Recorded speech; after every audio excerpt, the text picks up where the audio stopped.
Olá, bando de puto! Quanto tempo tem que vocês não me escutam falando esse tipo de coisa, hein? Pois é, sessão nova nesse canal, achei que merecia esse bordão antigo. Nessa sessão que vai se chamar Quer Me Foder, Me Beijo, o que eu vou fazer é comentar algumas coisas que eu acho que não cabem em vídeos inteiros para aquelas coisas. Então o que vai acontecer provavelmente é que esse vídeo vai ser um vídeo longo. Mas olha só o ponto positivo. Você vai poder também assistir esse vídeo como se ele fosse um podcast. Então no caso você não vai assistir, você vai escutar. Você pode baixar ele no YouTube Go e escutar onde você estiver, sem internet mesmo. Ou você pode ficar vendo a minha linda cara maquiada aqui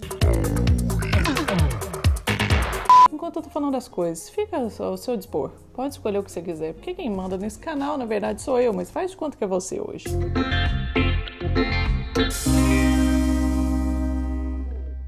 E como agora a gente tem essa sessão nova no canal, eu me sinto obrigada a dizer pra você que a gente tem vídeo aqui, com certeza, toda quinta-feira. E às vezes a gente vai ter esses vídeos do domingo, em que eu vou tratar ou sobre maternidade, que já era da gravidez, antigamente eu já fazia esse tipo de coisa no domingo, ou eu vou fazer esses vídeos dessa sessão que vocês estão conhecendo agora. Mas, se você tem algum tipo de dúvida, o que você pode fazer é se inscrever nesse canal, porque eu tô com esse plano aí de conseguir 2 milhões de inscritos até o final do ano, porque eu pretendo fazer uma festa de novo para os fãs no ano que vem, e aí só vai rolar se eu tiver os 2 milhões de inscritos, né? Então se inscreve aí que você não vai perder nenhum vídeo, vai receber sempre as notificações, você não fica preso às quintas-feiras ou domingos. Então, para esse primeiro episódio eu escolhi 3 temas, que é o seguinte: tratamentos estéticos, Cleo Pires Lacriani no Instagram e o processo seletivo da Polícia Militar do Paraná. Eu também queria falar sobre o caso da advogada que foi assassinada no Paraná, Tatiane, só que eu já falei tudo que eu tinha para falar nesses 3 vídeos que vão estar aqui no card. Então, se você quer saber qual que é a minha opinião sobre aquilo que eu acho,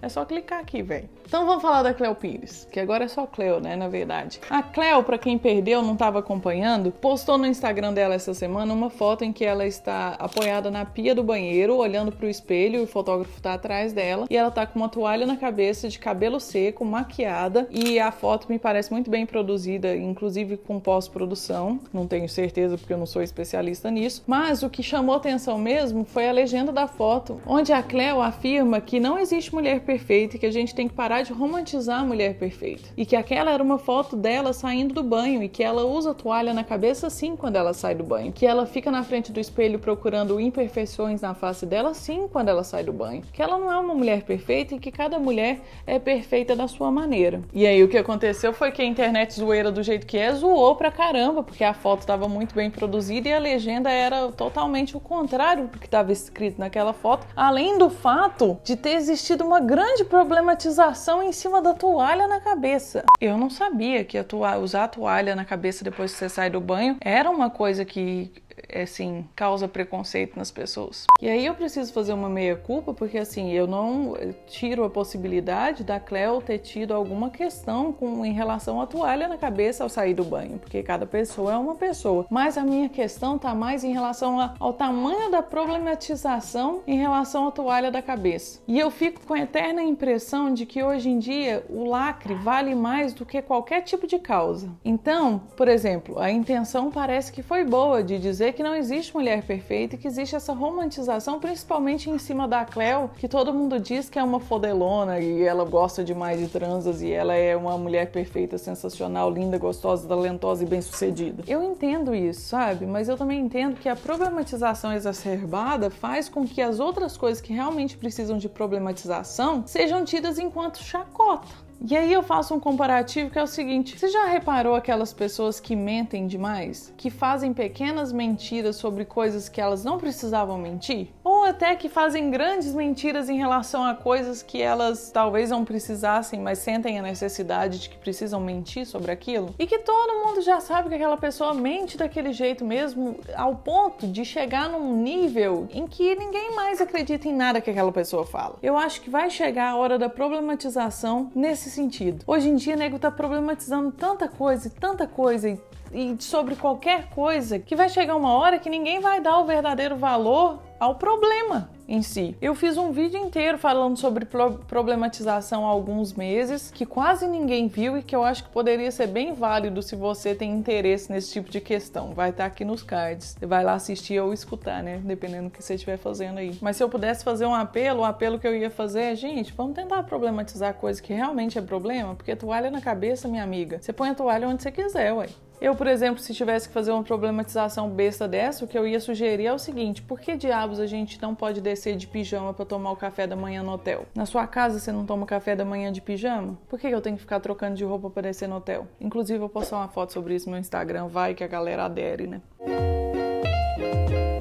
O Dr. Bumbum ficou muito famoso alguns dias logo depois que ele participou do assassinato de uma das suas clientes, né? Porque paciente, não sei quanto ela foi. E uma coisa que me chamou muita atenção nesse caso foi que todo mundo que eu conversei sobre isso julgou muito a moça que fez o procedimento porque ela fez o procedimento no apartamento do cara. E aí eu queria que a gente fizesse a seguinte suposição. Vamos supor que a gente conhece alguém que é muito vaidoso, que faz academia, que se cuida, que usa 1000 cremes, que quer ser o mais bonito, que não quer envelhecer e tudo mais. A gente conhece essa pessoa. Essa pessoa trabalha num ambiente em que ela convive com outras pessoas que têm mais ou menos o mesmo nível de vaidade que ela. E essas outras pessoas passaram por procedimentos com um médico que é conhecido por ser um bom médico naquilo que ele se propõe a fazer. Esse médico foi recomendado de alguma maneira por pessoas que aquela pessoa conhece pessoalmente, que é o caso aqui, que pelo menos foi o que foi relatado nesse caso. Além disso, a pessoa entra no perfil das redes sociais desse médico e ele tem milhares de seguidoras. Ou seja, 2 tipos de recomendação. Essa pessoa gasta uma grana alta e faz uma viagem para fazer o tal procedimento numa outra cidade, num outro estado. Quando ela chega lá, ela se dá conta de que é no apartamento, mas o dinheiro já foi gasto. Ela já está numa cidade sozinha em que ela não conhece ninguém. Ela tem recomendações de amigas e até onde ela sabe nunca deu errado. Então pode ser que as suas amigas fizeram esse procedimento aqui nesse mesmo lugar, que é um apartamento. Não é o lugar ideal? Não é, mas o cara é conhecido, ele não ia se prestar o papel de fazer uma coisa tão errada, né? Deve que tá certo isso. Quem está fazendo a coisa errada? Não é o profissional que se prestou ao papel de fazer o serviço dele num local extremamente inadequado? Por que a primeira coisa que vem à cabeça da gente é que ela não devia ter entrado no apartamento e feito? Quem não devia estar fazendo procedimento no apartamento é o médico. Mas beleza, já aconteceu, foi uma fatalidade e o que a gente pode fazer é com que outras pessoas não caiam nesse mesmo tipo de problema, não é mesmo? Então eu queria deixar algumas dicas para vocês que estão assistindo esse vídeo e que gostariam de passar por procedimentos estéticos. A primeira dica é a seguinte: número de seguidores nas redes sociais não servem enquanto recomendação. Porque não sei se vocês sabem, às vezes eu toco nesse assunto no meu Instagram Stories e muita gente fica embasbacada, mas quase todo mundo que tem Instagram e trabalha com isso compra seguidores. É uma prática muito comum e qualquer pessoa consegue, viu? Número alto de seguidores significa apenas que você tem poder aquisitivo, às vezes. Inclusive tem uma notícia que saiu há uma semana dizendo que 25% dos seguidores das influenciadoras brasileiras são comprados.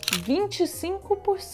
Existe uma maneira bem básica até de você ter mais ou menos uma noção se a pessoa pode estar comprando seguidores ou não, que é o seguinte: você vê o número total de seguidores e vai em várias fotos, nas últimas fotos postadas, e vê se o número de curtida é pelo menos 5% do número de seguidores que essa pessoa tem, que é mais ou menos uma média que as pessoas fazem. Existem fotos que são mais curtidas do que as outras. Por exemplo, no meu Instagram, as fotos que eu posto com a Clara, elas têm 300% mais curtidas do que as fotos que eu posto minha mesmo. Ninguém quer saber de mim no meu Instagram, você só quer saber da Clara, né, seus bandos de puta. Então você pega mais ou menos essa média e você vai saber se essa pessoa tem um número muito menor, aí você já pode começar a ficar meio desconfiado, porque porra. Outra coisa, qualquer médico formado em medicina é desaconselhado, na verdade é proibido pelo Conselho Federal de Medicina que essa pessoa mostre antes e depois de tratamentos. Aqui no Brasil é proibido, nos Estados Unidos eu sei que pode. Isso porque cada corpo responde de uma maneira a tal procedimento. Então, quando a pessoa mostra um antes e depois de uma pessoa que tem uma cicatrização boa, por exemplo, pode ser que não aconteça o mesmo resultado com uma pessoa que tem uma cicatrização mais ou menos. Então, se alguém está postando um antes e depois e se dizendo médico, saiba que isso é de alguma maneira proibido.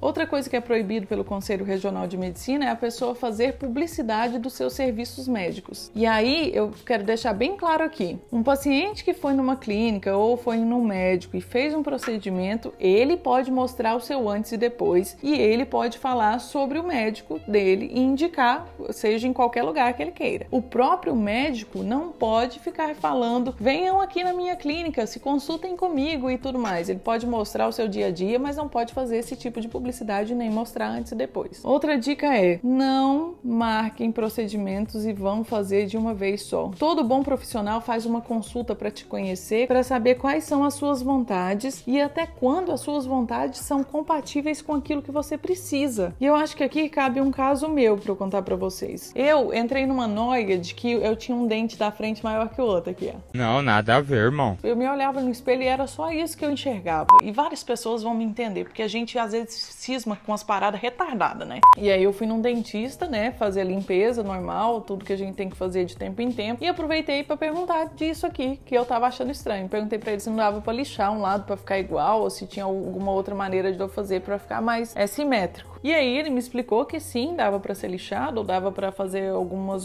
outros tratamentos, mas que um dente natural, ele tem mesmo essa diferença, porque acaba que às vezes um desgasta, ou um cresce mais que o outro, tudo mais, que isso é natural. Mas já emendou uma parada dizendo, às vezes o que pode ser feito aqui que eu te indicaria é que você colocasse lentes de contato. A gente faz uma raspagem do seu dente, coloca uma lente e aí os dentes ficam branquinhos e simétricos e certinhos e aí isso não vai te incomodar mais. E aí se eu fosse uma pessoa com um mínimo de autoestima e se eu fosse bem mais paranoiada do que eu já sou, eu teria topado entrar nesse rolê. Mas na hora que ele me falou, me deu um clique e eu me dei conta na mesma hora que a melhor coisa que eu tenho na minha vida são meus dentes, que são até certinho. O cara tava querendo me indicar lente de contato simplesmente porque ele ia fazer uma grana e não porque eu realmente precisava. E eu só tô contando isso tudo pra vocês pra dizer o seguinte, consultem mais de um profissional, porque óbvio que vai ter o cara que quer fazer uma grana e que vai falar pra você que você tem que modificar o seu bumbum, que você tem que modificar a sua cara, que você tem que pôr botox até no cu e às vezes você não precisa e às vezes você tá com autoestima tão baixa que você vai topar fazer isso tudo. Então consulta com duas pessoas, velho, é uma coisa que vai mudar como você se enxerga. Ao invés de você gastar os 30 mil no primeiro profissional que te manda fazer qualquer coisa, compensa você gastar um pouquinho mais pra consultar uma outra pessoa e ter certeza disso. Quando é doença, a gente já é indicado que a gente faça isso e vá em 2 profissionais antes de procurar um tratamento, porque diabos, por causa de estética, a gente não vai fazer, né? E aí temos o terceiro caso, que é o concurso da Polícia Militar do Paraná, que soltou um edital dizendo que um dos pré-requisitos para você concorrer à vaga era você ter masculinidade. E isso virou uma questão bem grande aí na mídia, de uma maneira geral, porque as pessoas ficaram se questionando do que exatamente seria essa masculinidade. Só que o pessoal descrevia o que era masculinidade, com itens do tipo, a pessoa tem que ser forte psicologicamente para aguentar imagens de grande, sei lá o que. Não pode ser vulnerável, mais ou menos desse tipo. O Léo vai colocar na tela aqui para vocês lerem exatamente o que é que eles estavam descrevendo enquanto masculinidade. E eu fiquei muito curiosa quando eu vi essa notícia, pensando se o significado de masculinidade no dicionário mesmo seriam exatamente aquelas coisas que estavam escritas ali, descritas enquanto requisitos para a vaga. Eu fui pesquisar e descobri que não. Masculinidade é um conjunto de atributos comportamentais e papéis geralmente associados a meninos e homens. A masculinidade é construída socialmente, mas composta por tantos fatores socialmente definidos quanto criados biologicamente. Traços masculinos incluem coragem, independência e assertividade. Esses traços variam de acordo com o local e o contexto e são influenciados por fatores sociais e culturais. A ênfase excessiva na masculinidade e no poder muitas vezes está associada a um desrespeito pelas consequências e responsabilidades, ou seja, masculinidade não é uma coisa tão positiva, apenas positiva, como o edital diria. E eu acho, sinceramente, que a questão do edital ali foi o fato da palavra masculinidade estar ligada a adjetivos que podem servir para qualquer pessoa. Mas num desses significados que eu li para essa palavra, também estava escrito que tanto homens quanto mulheres podem ter traços de masculinidade. E eu vou falar para vocês que eu acho que o grande problema nessa questão aqui não foi nem o fato da palavra masculinidade estar nesse edital, porque eles poderiam simplesmente ter descrito as outras características necessárias para participar do concurso, enquanto capacidade de um indivíduo não se impressionar com cenas violentas e não emocionar-se facilmente, porque eu acredito que é um pré-requisito mesmo para a pessoa trabalhar na polícia, né? Porque vê muita coisa que é foda. O grande problema aqui, na minha opinião, tá nessa última parte, que é tampouco demonstrar interesse em histórias românticas e de amor. Que diabos isso? Velho, nossa, mano, por que diabos um dos pré-requisitos descritos é a pessoa não se interessar por histórias românticas e de amor, sendo que essa pessoa vai trabalhar diretamente com outras pessoas num estado de vulnerabilidade, que é exatamente quando a pessoa tem que ter mais empatia e compreender mais e tentar entender o que é que está acontecendo antes de usar qualquer tipo de força. A palavra masculinidade aqui nesse edital, para mim, é o menor dos problemas. A descrição, na verdade, foi o que me deixou mais impactada, porque que diabos de profissionais eles estão querendo formar? E olha, eu vou falar para vocês, meu irmão é militar. Sabe aquela história de que, tipo, não tenho problema nenhum com esse tipo de coisa. Meu irmão, inclusive, é bombeiro, mas é militar. E aí, eu não li, né, o edital dos bombeiros militares de Minas Gerais, mas imagina se uma das características que a pessoa tem que ter é não se interessar por histórias de amor e românticas. Porra, vai socorrer a pessoa se você não tiver um mínimo de empatia que tenha a ver com essa história de amor. Que tipo de gente você vai ser para ser a pessoa que vai socorrer alguém no pior momento da vida das pessoas? Acho que a gente tem assunto suficiente para discutir aqui nos comentários, né? Eu já tenho vários outros tópicos que eu quero falar com vocês aqui, mas eu acho que esse vídeo já tá longo o suficiente e eu quero nesse momento ter um feedback de vocês para saber se vocês vão gostar desse tipo de coisa, desse tipo de vídeo, se vocês gostaram dos tópicos aqui abordados. Então, por favor, deixem seus comentários se você gostou, deixa a curtida para eu saber. Porque, por exemplo, num próximo episódio, eu gostaria muito de falar sobre o que está virando a internet. E aí, discorrer sobre coisas como gincanas e vaquinhas, o massacre de reputação, a burrice seletiva e o fato da gente não estar sabendo lidar com frustração mais. Então, se você gostou desse vídeo e quer que eu fale sobre esses outros assuntos no próximo episódio, escreve aqui, comenta, curte, faz todo o rolê que você precisa fazer e já se inscreve no canal para não perder nenhum dos outros, beleza? É isso aí, daqui uns dias a gente tem vídeo novo, eu espero que você esteja aí.